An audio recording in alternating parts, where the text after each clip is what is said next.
Arjun Kalyan. So చాలా సినిమాలు చేస్తూ రకరకాలుగా కష్టపడుతూ ఇప్పటికీ ఒక యాక్టర్గా స్ట్రగుల్ అవుతున్నారు.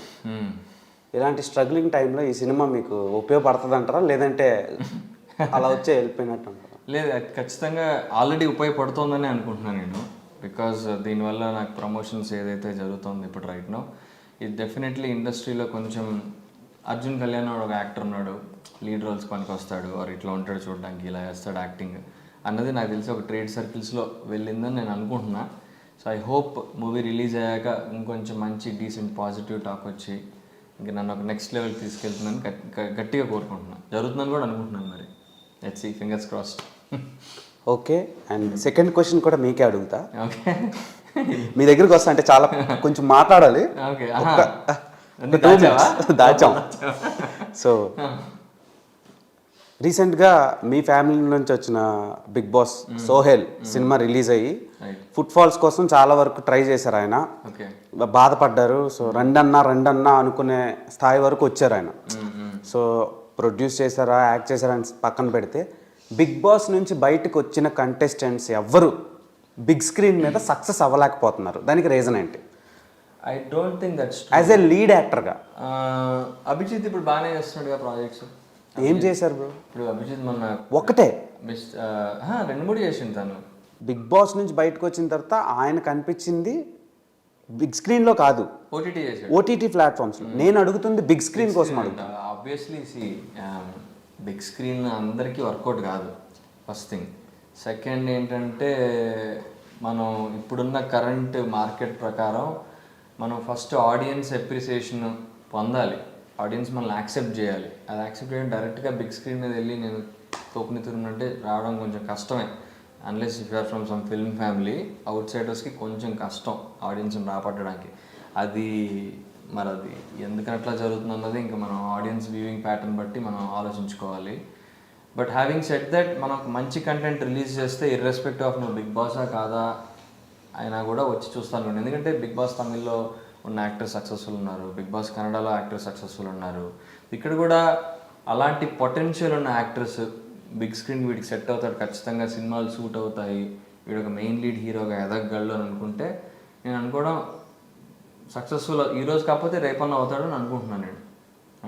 అండ్ ఇప్పుడు సోహైల్ కానీ నేను కానీ మేమందరం బిగ్ బాస్ని ఒక ప్లాట్ఫామ్లోనే యూజ్ చేసుకోవడం జరిగింది, మాకు మా రీచ్ పెంచుకోవడానికి. బిగ్ బాస్ ఇప్పుడు సోహైల్ కానీ నేను కానీ షార్ట్ ఫిల్మ్స్ నుంచి, తను టీవీ నుంచి వచ్చాడు, నేను షార్ట్ ఫిల్మ్స్ యూట్యూబ్లో వెబ్ సిరీస్లు అనుకుంటూ, తర్వాత కొన్ని సినిమాల్లో చిన్న రోల్స్ చేసుకుంటూ. దీని బిగ్ బాస్ ముందర నేను మూవీస్ చేశాను, ఒక 2 మూవీస్, వన్ ఆఫ్ ది లీడ్గా ప్లేబ్యాక్ అని, పెళ్లి కూతురు పార్టీ అని. బిగ్ బాస్ తర్వాత నాది యాజ్ ఎ లీడ్ రిలీజ్ అవుతుంది సినిమా. అంతకుముందు ఇంకో సినిమా రిలీజ్ అయింది, దాని గురించి నేను పెద్దగా ప్రమోట్ చేయలే, నేను వసంత సినిమా చేసాం. బట్ ఇది నేను ఖచ్చితంగా నెక్స్ట్ లెవెల్ తీసుకుంటుంది అనుకుంటున్నా. And at the same time Bigg బాస్లో చేసే వాళ్ళు కూడా ఇప్పుడు అమర్దీప్ మూవీస్ చేస్తున్నాడు, తను సైన్ చేశాడు. And there are other actors also, Gautham కూడా ట్రై చేస్తున్నాడు. It all depends on what content they are offering. At the same time వాళ్ళు ఆ పొటెన్షియల్ ఉండాలి. ఓకే, వీడు లీడ్ మెటీరియల్ అన్న ఒక పొటెన్షియల్ ఉంటే ఖచ్చితంగా సక్సెస్ అవుతారు అనుకుంటున్నా. ఆడియన్స్ యాక్సెప్టెన్స్ ఇంపార్టెంట్, కొంచెం లక్ ఫ్యాక్టర్, ఇండస్ట్రీ కూడా హెల్ప్ చేయాలి.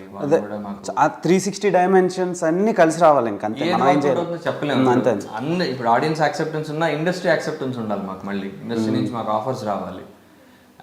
అవుట్ సైడర్స్కి ఎంత కష్టం మీకు తెలుసు, సినిమా ఆఫర్లు పట్టుకోవడం ఎంత కష్టం. మాకు ఒక డీసెంట్ మార్కెట్ ఎస్టాబ్లిష్ అయ్యేంత వరకు మమ్మల్ని ఎవరు పట్టించుకోరు. మా అందరం మేము కొట్టుకుంటూనే ఉండాలి, ట్రై చేస్తూ ఉండాలి. సో ఒక డీసెంట్ హిట్ పడితే, ఒక మార్కెట్ ఎస్టాబ్లిష్ అయితే అప్పుడు కానీ మా దగ్గరికి రాదు. Okay, so and coming to ఈరోజు బేసిక్గా బాబీ డాల్స్ని నేను ఎప్పుడు ఫోన్లలో తర్వాత టాయ్స్లో చూస్తూ ఉంటాను. ఫస్ట్ టైం నా ఎదురు కూర్చుంది. సో పింక్ కలర్ డ్రెస్ వేసుకుని వచ్చి, సో పాడతాండి బాబీ డాల్, నేను పాడితే మీరిద్దరు కళ్ళు తిరిగి పడిపోతారు bro. So Kushitha Kallapu, all the best for your debut project. So చాలా ట్రోల్స్ని, చాలా నెగిటివిటీని ఫేస్ చేసి ఎక్కడి వరకు వచ్చారు. సో ఇదంతా ఇన్సైడ్ తెలుస్తుంది, చూసేటోళ్ళకి మాత్రం ఓన్లీ ఒక బజ్జీ తప్ప ఇంకేమి కనిపించదు. సో అందుకనే చెప్తున్నా. సో ఆ పదం కూడా వాడకూడదు అనుకున్నాను కానీ, సో ఫస్ట్ ఆడియన్స్కి అలా స్టిక్ అయ్యారు. సో నాకు ఒక్కసారి అది రివైండ్ చేయాలని అనిపించింది. And coming to Babu the bullshit గై, ఎలా యాక్సెప్ట్ చేశారు, లేదంటే మీ దగ్గరికి వచ్చిందా ప్రాజెక్ట్? సార్ నన్ను సోహెల్ కాల్ చేశారు అనుకుంటా. సోహెల్ ఇంకా మన డైరెక్టర్ సార్ ఫ్రెండ్స్, ఇలా ఒక ప్రాజెక్ట్ ఉంది ఒకసారి వెళ్ళి కలవంటే నేను అప్పుడు సార్ని కలిశాను. ఆయన స్టోరీ చెప్పడం కళ్ళల్లో నీళ్ళు పెట్టేసుకున్నారు. అండ్ నాకు అంత బాగా నచ్చింది వినగానే. నాకు కూడా ఎక్కడో ఒక చోట అరే నిజం కదా అంత బాగుంది. నేను ఇంకా సరే సార్ నేను చేస్తానని చెప్పి ఒప్పుకొని చేసేసాను. నరేషన్ బాగా చేస్తాడు. నరేషన్ అని కదా ఆయన అన్ని యాక్టింగ్ కానీ అదేలే నరేషన్ కూడా బాగా ఇస్తాను. ఓకే, సో అలా ఎంటర్ అయ్యారు ఈ ప్రాజెక్ట్లోకి. సో ఈ ప్రాజెక్ట్లోకి ఎంటర్ అవ్వకముందు మీరు ఒక ఇన్స్టాగ్రామ్ ఇన్ఫ్లుయెన్సర్. సో అక్కడ ఫ్లో ఎలా స్టార్ట్ అయింది అసలు? మీరు ఇన్ఫ్లుయెన్సర్గా మీ కెరీర్ని స్టార్ట్ చేసినప్పుడు ఫస్ట్ ఫ్లో ఎలా ఉండేది? ఇంత heavy 700K above, nearly 1 M వరకు ఫాలోవర్స్ ఎలా గెయిన్ చేసుకున్నారు? రీల్స్. ఎలాంటి reels? What kind of reels you did? నేను శారీ చీర కట్టుకుంటే ఎక్కువ వ్యూస్ వస్తాయి. శారీ నాకు కూడా ఎక్కువ శారీసే ఇష్టం. ఓకే, చీర కట్టి మా మనసుల్ని చిమ్మేస్తున్నారు. సో నాకు మిమ్మల్ని చూస్తే చూడవా ఇన్స్టాగ్రామ్? అంటే నేను చూసావుగా, చూస్తాను బ్రో, కానీ ఒకటి గుర్తుపెట్టుకోండి, వీ హ్యావ్ 50 lakh ఫాలోవర్స్ అనమాట. వాళ్ళందరూ చూడరు కదా. సో తన నోటితో చెప్తే వాళ్ళు రివైండ్ చేసుకుంటారని చెప్తున్నా. నేను ఎందుకు చూడను బ్రో? సో మిమ్మల్ని చూస్తుంటే ఒక మెటల్ గుర్తొస్తుంది. సో మెటల్స్ తెలుసు కదా, బేసిక్గా ఇందులో మీరు డాక్టర్ అయి ఉంటారు.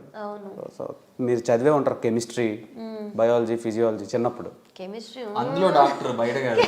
బయట చదువుకుని ఉంటారు కదా. మీరు ఏ బ్రాంచ్? Intermediate MPC. కెమిస్ట్రీ ఉంటుంది కదా, అందులో మెటల్స్ ఇవన్నీ ఉంటాయి కదా. సో ఒక మెటల్ ఉంది కాల్డ్ రోడియం అనమాట. సో అది costliest metal in the world. White gold అంటారు దాన్ని. సో వైట్ గోల్డ్ ఎక్కడ దొరకదు. కుషిత కల్లాపు కూడా అలాంటిది అనుకుంటున్నా. నా చుట్టూ అలా butterfly. So where are you going అలా కాదు కానీ చెప్తున్నా. అంటే చాలామంది నేను యాక్టర్స్తో ఇంటరాక్ట్ అయ్యాను. సో డెబ్యూటెంట్కి ఎంత యాక్టివ్గా స్పోర్టివ్గా తీసుకున్న వాళ్ళు ఎవరు లేరు. బేసిక్గా ట్రోల్స్ అండ్ ఇవన్నీ ఫేస్ చేసి మధ్యలోంచి లెగిసిపోతారు. అంటే ఇంటర్వ్యూ మధ్యలో లెఫ్ట్ అయిపోతారు. సో అది నేను మీకు చెప్పినా సరే స్ట్రైట్గా తీసుకున్నారు స్పాంటేనియస్గా. అది మీకు అది నాకు నచ్చింది, మంచిగా అనిపించింది. వాళ్ళకి వేరే మెటల్స్, వాళ్ళకి మెటల్స్ ఏమి ఇవ్వలేదు, జస్ట్ వాళ్ళ హిస్టరీని వాళ్ళకి చెప్తేనే లేచిపోతుంది. సో అక్కడ ప్రాబ్లం వచ్చింది. అదే అలా చెప్పలేము కదా. ఇప్పుడు వాళ్ళకి నచ్చదేమో, ఇప్పుడు మీ పాస్ట్ మీకు నచ్చదు కదా. అలా లేదు, మై పాస్ట్ వల్లే మనం ఇక్కడ ఉన్నాం. అదే కొందరికి నచ్చదు. చేసిన పాస్ట్లో మిస్టేక్స్ వల్లే మనం ఇక్కడ ఉంటాం. ఆ మిస్టేక్స్ను ఎవరైనా రిమెంబర్ చేస్తే కొందరికి నచ్చదు. సో అలా చెప్తున్నాను.